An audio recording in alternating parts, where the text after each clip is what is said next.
Have you ever heard of the Maneki Neko, the famous beckoning cat of Japan? You've probably seen them in shops and restaurants, a cute little cat with one paw raised, believed to bring good luck. But did you know this iconic symbol is linked to a real-life legend involving a Japanese daimyo and a near-death experience? The story takes us back to Japan's Edo period, to a powerful daimyo named Tanao. One afternoon, while out on a falconry hunt, the sky suddenly turned dark and a vicious storm rolled in.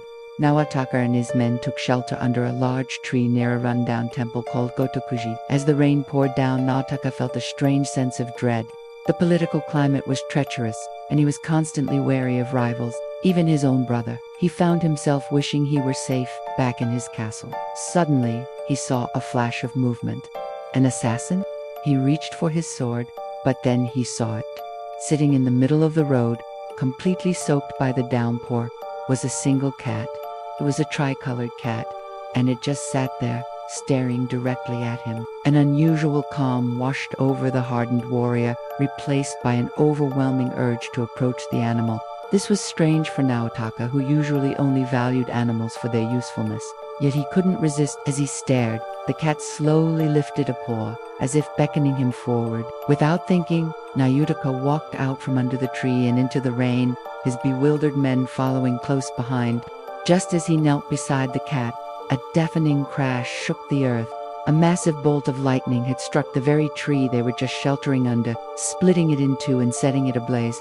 If the cat hadn't called him away, he and his men would have been crushed. Stunned, Naotaka looked back at the cat. It met his gaze for a moment, then calmly turned and walked toward the temple. Taking it as a sign, Naotaka and his men followed. Inside, they were greeted by a kind but impoverished monk.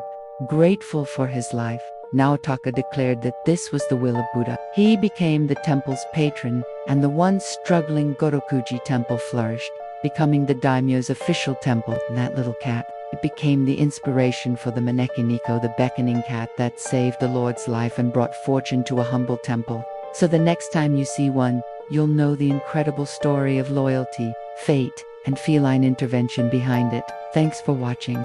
If you enjoyed this story, check out Nekomancers' Purrtectors by Mel Tokken for more feline-inspired tales.